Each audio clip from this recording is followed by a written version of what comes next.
Hey everyone, welcome back to my channel.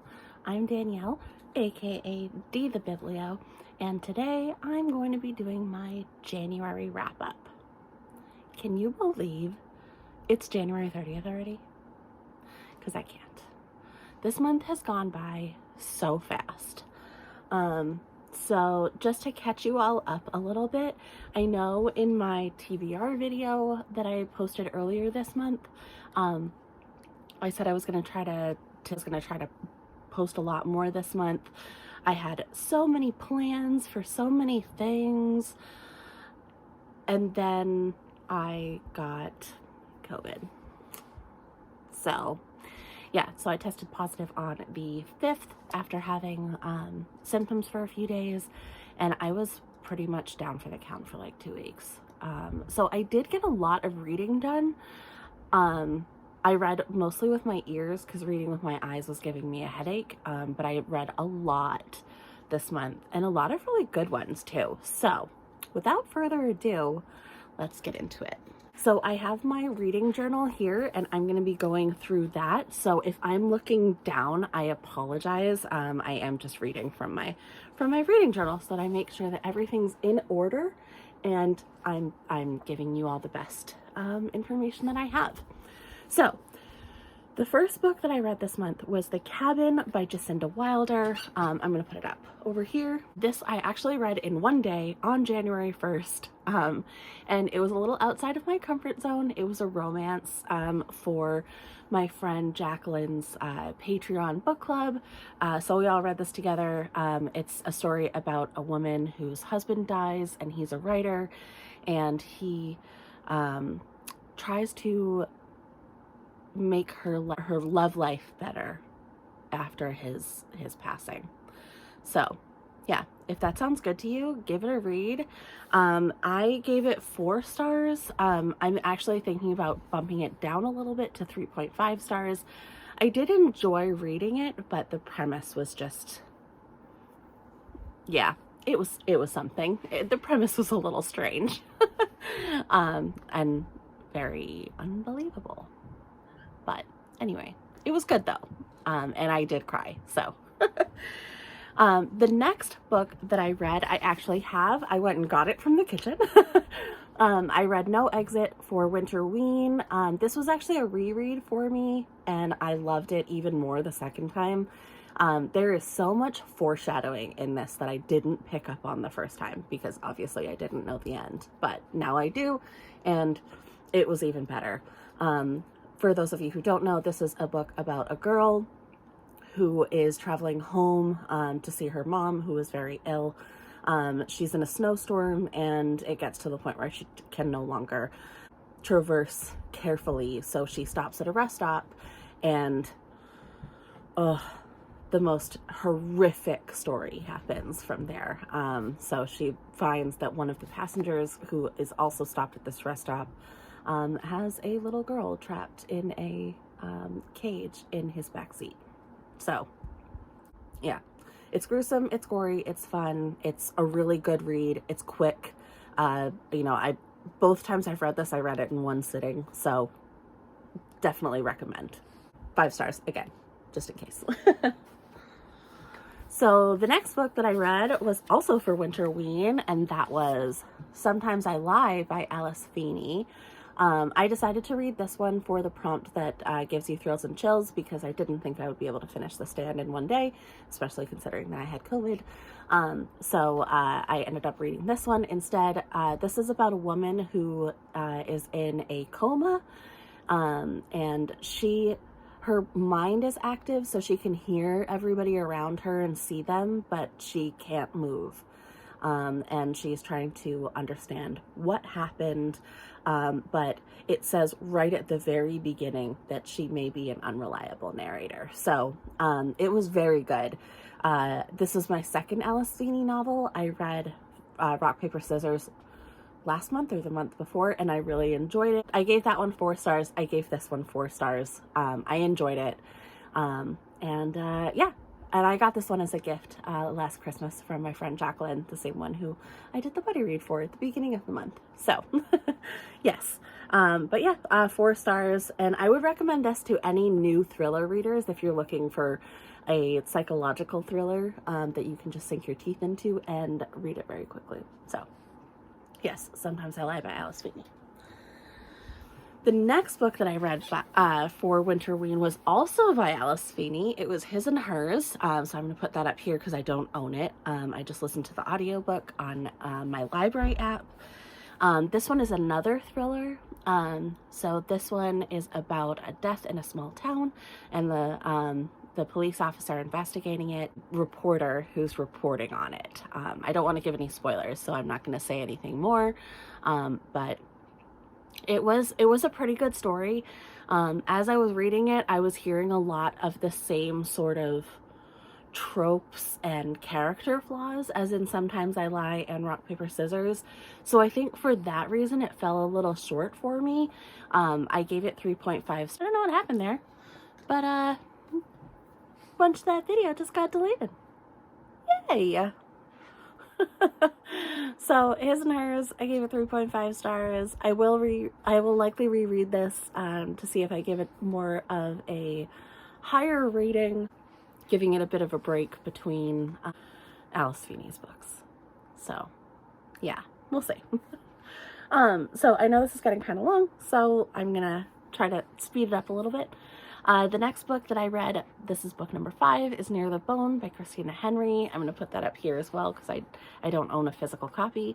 I loved this one. I gave it 5 stars. It was so good. I know I gave the synopsis in my TBR video, but it's about a couple who is trapped on they live in isolation on the side of a mountain. And there is a deadly creature outside. They end up coming across some explorers who are looking for the creature.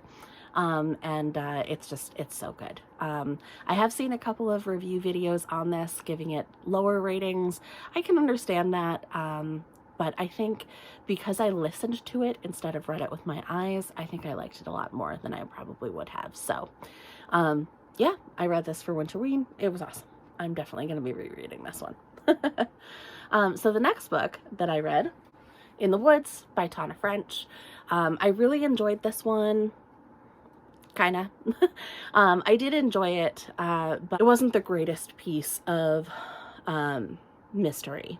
So I read this for my book club. We had a prompt that we had to read a book with an award on the cover. This one won the Edgar Award. It's a mystery about a death in a small town in Ireland, and the DCI or investigator on the case, and him trying to figure out who done it. It is good. It's just a little tropey and a little bit predictable, but I did like it, so it was good. I gave it 3.5 stars.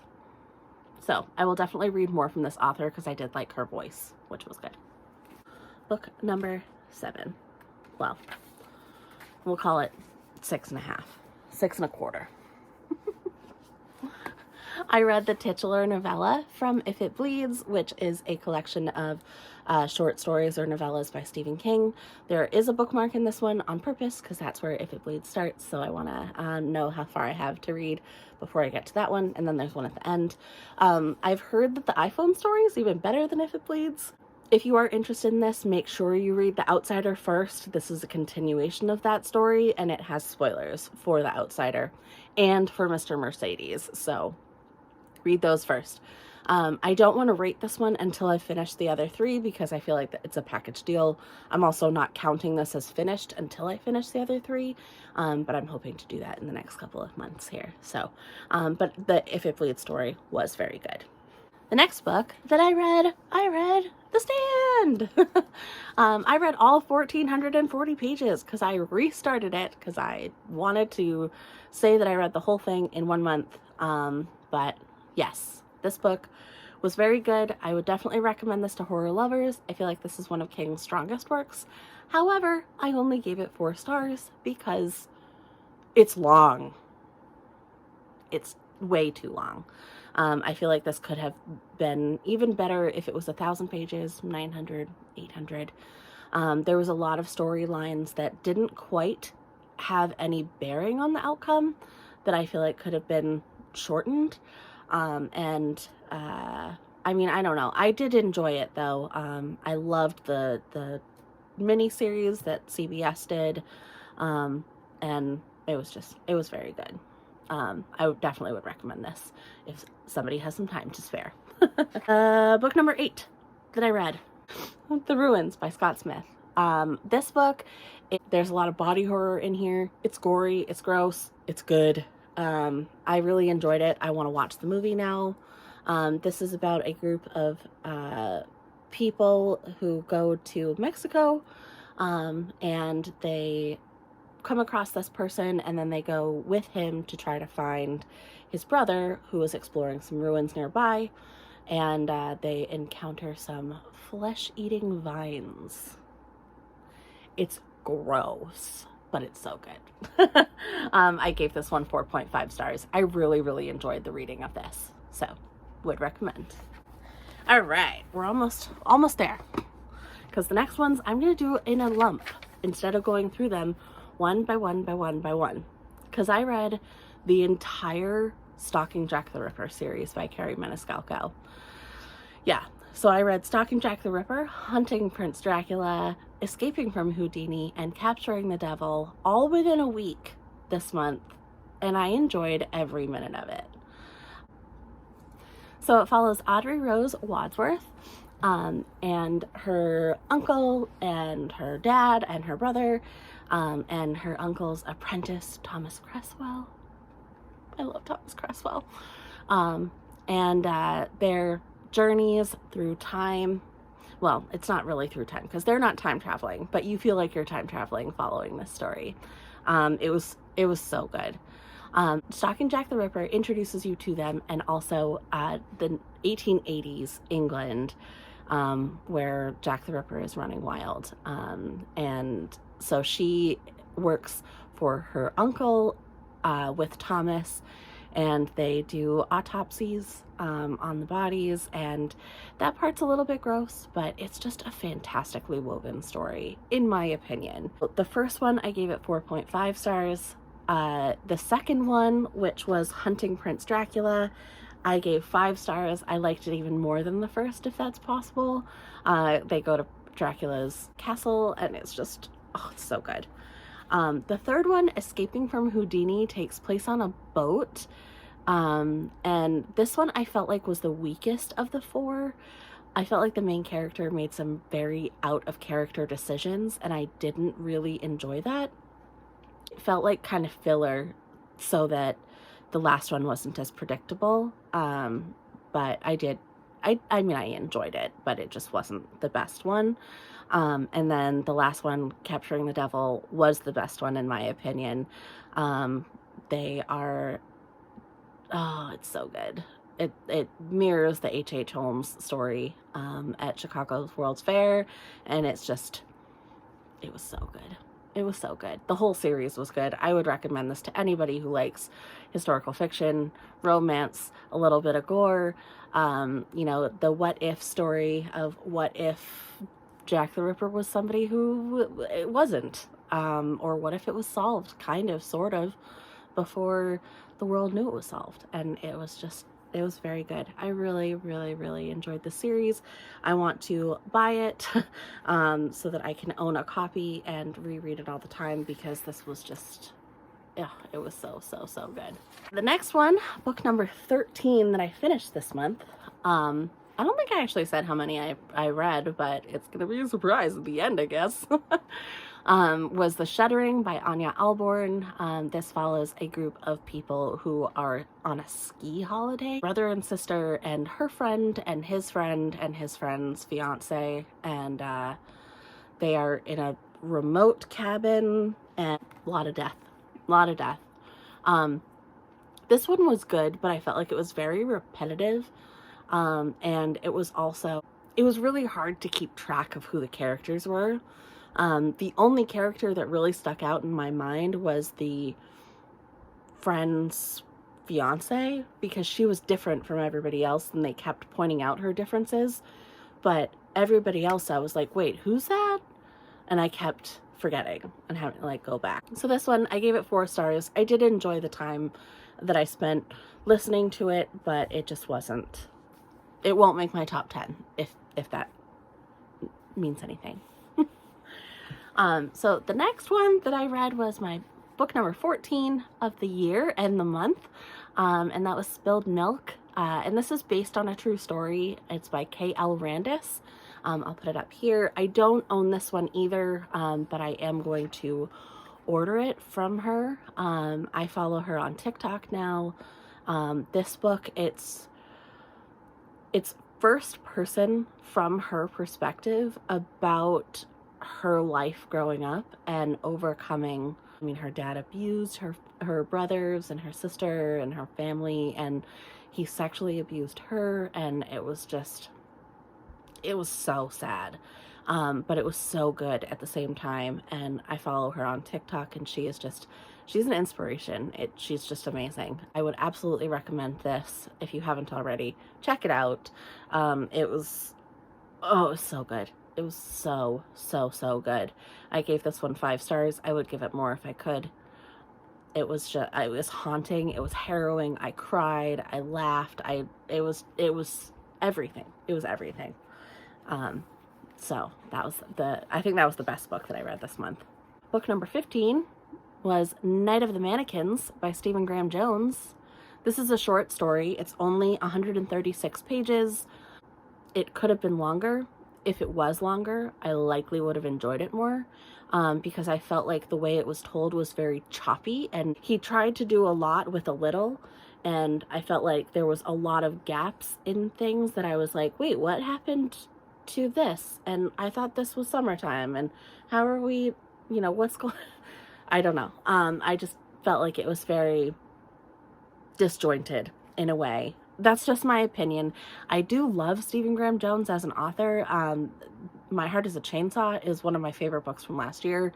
I feel like he did a lot more with that one because he had a lot more space, and I feel like this one could have been longer and I would have liked it more. That being said, I did give it 4 stars. So, it was good, but it just wasn't my favorite. So we have 2 more. I read You Should Have Known by Hanff Korelitz. I probably butchered that last name. I apologize. I should have looked it up before I started this. This is marketed as a thriller, but it's not. I read her story, The Plot, last year at the end of the year, and I gave it 2 different ratings because it said it was a thriller, but I didn't feel that way. I felt like it was more like literary fiction. And if it was read as being literary fiction, I would have given it 4 stars. Reading it as a thriller, I gave it 2.5. And this is kind of the same. The main character is so superficial and materialistic. I didn't connect with her at all. I really liked the beginning because it was saying a lot of the things that I've kind of thought about myself and my own journey. She pretty much says that if you, here's a quote from it: pick the wrong person and it doesn't matter how much you want to fix your marriage, it won't work. Because people, we don't tend to put up these huge fronts. We do, but there are little glimpses that people give us into why we're not the perfect one. And I feel like you can excuse those away, but in the end, it's going to come back to bite you a little bit. That's really, really grim. But that's how it read at the beginning of the book. And I feel like the author started on a really good trajectory, like she did with The Plot. And then, 100 pages in, I was just like, this is just, no. I wouldn't recommend this one. I'm going to watch the HBO Max show, The Undoing, that was based on this. Mostly just because I love Nicole Kidman and Hugh Grant, but I wouldn't recommend this one. It was not my favorite. I gave it 3 stars. If you want to, if you're into, grim, stuff, do it. but I felt like all the action happened off page, and it wasn't my favorite. So, I don't know. The last book, I just finished this last night, was Pet Sematary. Yes, Pet Sematary. I did this for a buddy read for my book club, so I have where I had to stop and give my opinion bookmarked in here. This is a really old beat up copy that I got from thrift books that I just love. Like, look at that. This was obviously well loved by somebody who had it before me, and this is the second time I read it, and I loved it even more the second time. I feel like I was able to pay attention a lot more this second time, and I picked up on a lot more than I did the first time I read it. I did listen to the audiobook as I read it, and it's read by Michael C. Hall, who plays Dexter, and I feel like that it adds to the reading experience. I gave this 5 stars. I love it. It's so good. I think everybody knows what this is about, but this one is about a family who lives right on a very busy road, and it's pretty much busy by trucks passing by, and then there's a pet cemetery out behind their house where you can bury things and they may or may not come back to life. So yeah, you can use your imagination. I would recommend reading the book instead of watching the movies. The first movie is the movie that was, I think it's the 80s, is very, very close to this, but the remake strays a little bit, and I don't feel like it is as effective, but they're both good, but read the book as well, and read the book first. But anyway, so that was my reading month. I read 17 and a quarter books. It was so good. It was a good month overall for my reading habits, not so much for my health, but I'm doing a lot better, and I'm looking forward to a huge February with all of you. Anyway, please give this a thumbs up if you liked it. Give me a subscribe if you want to. If you subscribe to me, I will subscribe to you. I'm just excited to get out more content this year, and to keep moving on together. If you have any suggestions for videos that I should do, please leave them in the comments. I'm always open to it. If you have any tag videos you want to see me do, or any recommendation videos, leave those for me. And if you've read any of these books, leave your synopsis below too. So anyway, I hope that you all have had a great January and you have an even better February, and I will talk to you all very soon in my next video. Bye!